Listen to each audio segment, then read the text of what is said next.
Welcome to Stellar Network. Ako si Angelo, ang inyong bagong host. Dito sa Stellar Network ay siguradong updated ka sa showbiz news at iba pa. Kaya kung first time mo dito ay mag-subscribe ka na. Sara Duterte, hindi dumalo sa deliberasyon ng proposed 2025 budget ng OVP sa House of Representatives. Noong Martes, muling ginanap ang deliberasyon ng House of Representatives para sa proposed 2025 budget ng Office of the Vice President of the, subalit kapansin-pansin ang hindi pagdalo ni Vice President Sara Duterte. Ang hindi niya pagharap sa pagdinig ay naging sanhi ng mainit na usapin at kontrobersya, lalo na't ito ay kasunod ng naging tensyon sa una niyang pagharap sa mga mambabatas noong nakaraang budget hearing. Sa isang liham na ipinadala ni Duterte kay House Speaker Martin Romualdez, ipinaliwanag niya na natugunan na ng OVP ang mga kinakailangang dokumento at naipaliwanag na rin ang kanilang mga paninindigan hinggil sa isyu ng kanilang pondo. Buong-buo naming ipinagkakatiwala sa desisyon at pagpapasya ng komite ang aming proposed budget para sa darating na taon, saad ni Duterte sa kanyang sulat. Hindi na raw niya kailangang dumalo dahil sa nakapagsumite na sila ng lahat ng dokumentong kinakailangan para sa deliberasyon. Bagaman ganap na itinakda ang pagdinig sa ganap na 9:00 ng umaga, tumagal pa ng 1 oras bago ito opisyal na sinimulan ng komite, umaasa na may darating mula sa OVP upang magsalita o magbigay linaw sa ilang isyu tungkol sa budget. Subalit walang kinatawan mula sa tanggapan ng Vice Presidente ang nagpakita, bagay na ikinadismaya ng ilang mambabatas. We extended courtesy while waiting for 1 hour, ayon kay Rep. Stella Quimbo, ang Senior Vice Chairperson ng committee, na nagpahayag ng kanilang pagkabigo dahil sa hindi pagdalo ni Duterte o kahit isa man lang sa kanyang mga kinatawan. Boycott at matinding kritika. Sa gitna ng deliberasyon, naging kontrobersyal ang mga pahayag ni ACT Teachers Party List Rep. Franz Castro, na nagbitiw ng matapang na komento laban kay Duterte. Tinawag niya si Vice President Duterte na "bratinela to the max" dahil sa pagsnob nito sa budget hearing, at idiniin niyang ito ang unang pagkakataon isang opisyal ay hindi sumipot sa muling deliberasyon ng kanyang budget proposal. Ayon pa kay Castro, tila ipinakita ni Duterte ang kawalan ng respeto sa proseso at sa kapwa mambabatas na nagtatanong lamang tungkol sa alokasyon ng pondo para sa OVP. Napakasama ng timing ng hindi niya pagdalo, lalo na't maraming issue ang kailangang liwanagin ukol sa kanyang opisina. Ang hindi niya pagharap ay tila isang indikasyon ng kawalang paggalang sa proseso ng pambansang pamahalaan, dagdag ni Castro. Marami sa mga mambabatas ang nagpakita ng pagkadismaya sa naging desisyon ni Duterte na hindi humarap sa pagdinig. Ayon sa kanila, ang mga public officials, lalo na ang mga nasa mataas na posisyon, ay dapat magpakita ng dedikasyon at transparency pagdating sa paggamit ng pondo ng gobyerno.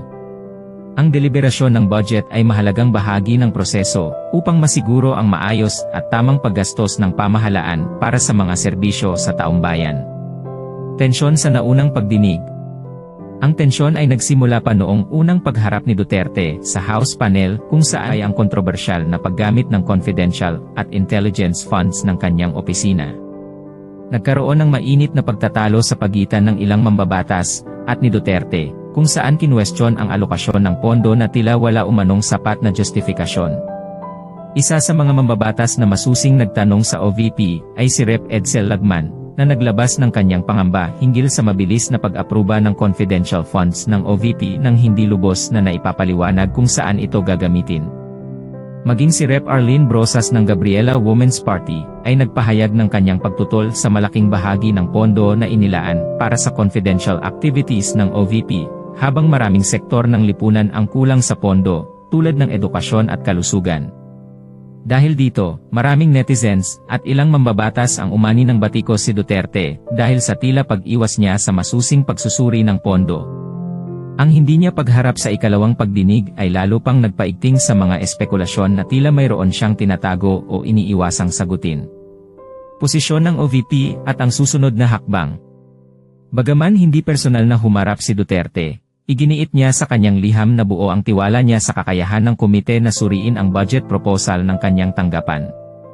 Ani Duterte, ginawa na nila ang lahat ng nararapat at kinakailangang hakbang upang maipakita ang transparency ng kanilang pondo at mga programa. Sa kabila ng kanyang mga pahayag, Tila hindi pa rin sapat ang naging aksyon ng OVP para sa ilang mambabatas na patuloy na naghahanap ng malinaw at detalyadong sagot ukol sa usapin ng confidential funds. Inaasahang mas magiging masalimuot pa ang susunod na mga hakbang ng Kongreso hinggil sa issue, at patuloy na magiging mainit ang mata ng publiko sa mga desisyong gagawin kaugnay ng budget ng tanggapan ng pangalawang Pangulo. Sara Duterte, hindi dumalo sa deliberasyon ng proposed 2025 budget ng OVP sa House of Representatives. Noong Martes, muling ginanap ang deliberasyon ng House of Representatives para sa proposed 2025 budget ng Office of the Vice President of the, subalit kapansin-pansin ang hindi pagdalo ni Vice President Sara Duterte. Ang hindi niya pagharap sa pagdinig ay naging sanhi ng mainit na usapin at kontrobersya, lalo na't ito ay kasunod ng naging tensyon sa una niyang pagharap sa mga mambabatas noong nakaraang budget hearing. Sa isang liham na ipinadala ni Duterte kay House Speaker Martin Romualdez, ipinaliwanag niya na natugunan na ng OVP ang mga kinakailangang dokumento at naipaliwanag na rin ang kanilang mga paninindigan hinggil sa isyu ng kanilang pondo. Buong-buo naming ipinagkakatiwala sa desisyon at pagpapasya ng komite ang aming proposed budget para sa darating na taon, saad ni Duterte sa kanyang sulat. Hindi na raw niya kailangang dumalo dahil sa nakapagsumite na sila ng lahat ng dokumentong kinakailangan para sa deliberasyon. Bagaman ganap na itinakda ang pagdinig sa ganap na 9:00 ng umaga, tumagal pa ng 1 oras bago ito opisyal na sinimulan ng komite, umaasa na may darating mula sa OVP upang magsalita o magbigay linaw sa ilang issue tungkol sa budget. Subalit walang kinatawan mula sa tanggapan ng Vice Presidente ang nagpakita, bagay na ikinadismaya ng ilang mambabatas. We extended courtesy while waiting for 1 hour, ayon kay Rep. Stella Quimbo, ang Senior Vice Chairperson ng committee, na nagpahayag ng kanilang pagkabigo dahil sa hindi pagdalo ni Duterte o kahit isa man lang sa kanyang mga kinatawan. Boycott at matinding kritika. Sa gitna ng deliberasyon, naging kontrobersyal ang mga pahayag ni ACT Teachers Party List Rep. Franz Castro, na nagbitiw ng matapang na komento laban kay Duterte. Tinawag niya si Vice President Duterte na "bratinela to the max" dahil sa pagsnob nito sa budget hearing, at idiniin niyang ito ang unang pagkakataon isang opisyal ay hindi sumipot sa muling deliberasyon ng kanyang budget proposal. Ayon pa kay Castro, tila ipinakita ni Duterte ang kawalan ng respeto sa proseso at sa kapwa mambabatas na nagtatanong lamang tungkol sa alokasyon ng pondo para sa OVP. Napakasama ng timing ng hindi niya pagdalo, lalo na't maraming issue ang kailangang liwanagin ukol sa kanyang opisina. Ang hindi niya pagharap ay tila isang indikasyon ng kawalang paggalang sa proseso ng pambansang pamahalaan, dagdag ni Castro. Marami sa mga mambabatas ang nagpakita ng pagkadismaya sa naging desisyon ni Duterte na hindi humarap sa pagdinig. Ayon sa kanila, ang mga public officials, lalo na ang mga nasa mataas na posisyon, ay dapat magpakita ng dedikasyon at transparency pagdating sa paggamit ng pondo ng gobyerno.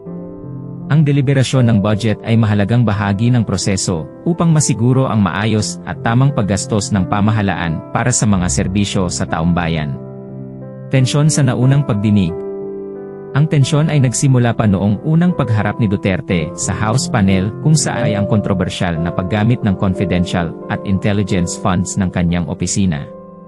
Nagkaroon ng mainit na pagtatalo sa pagitan ng ilang mambabatas at ni Duterte, kung saan kinwestiyon ang alokasyon ng pondo na tila wala umanong sapat na justifikasyon. Isa sa mga mambabatas na masusing nagtanong sa OVP ay si Rep. Edsel Lagman, na naglabas ng kanyang pangamba hinggil sa mabilis na pag-aproba ng confidential funds ng OVP nang hindi lubos na naipapaliwanag kung saan ito gagamitin. Maging si Rep. Arlene Brosas ng Gabriela Women's Party ay nagpahayag ng kanyang pagtutol sa malaking bahagi ng pondo na inilaan para sa confidential activities ng OVP, habang maraming sektor ng lipunan ang kulang sa pondo, tulad ng edukasyon at kalusugan. Dahil dito, maraming netizens at ilang mambabatas ang umani ng batikos si Duterte dahil sa tila pag-iwas niya sa masusing pagsusuri ng pondo. Ang hindi niya pagharap sa ikalawang pagdinig ay lalo pang nagpaigting sa mga espekulasyon na tila mayroon siyang tinatago o iniiwasang sagutin. Posisyon ng OVP at ang susunod na hakbang. Bagaman hindi personal na humarap si Duterte, iginiit niya sa kanyang liham na buo ang tiwala niya sa kakayahan ng komite na suriin ang budget proposal ng kanyang tanggapan. Ani Duterte, ginawa na nila ang lahat ng nararapat at kinakailangang hakbang upang maipakita ang transparency ng kanilang pondo at mga programa. Sa kabila ng kanyang mga pahayag, tila hindi pa rin sapat ang naging aksyon ng OVP para sa ilang mambabatas na patuloy na naghahanap ng malinaw at detalyadong sagot ukol sa usapin ng confidential funds. Inaasahang mas magiging masalimuot pa ang susunod na mga hakbang ng Kongreso hinggil sa issue, at patuloy na magiging mainit ang mata ng publiko sa mga desisyong gagawin kaugnay ng budget ng tanggapan ng pangalawang Pangulo. Ano ang masasabi niyo sa issue natin today? This has been Angelo, hanggang sa susunod na balita.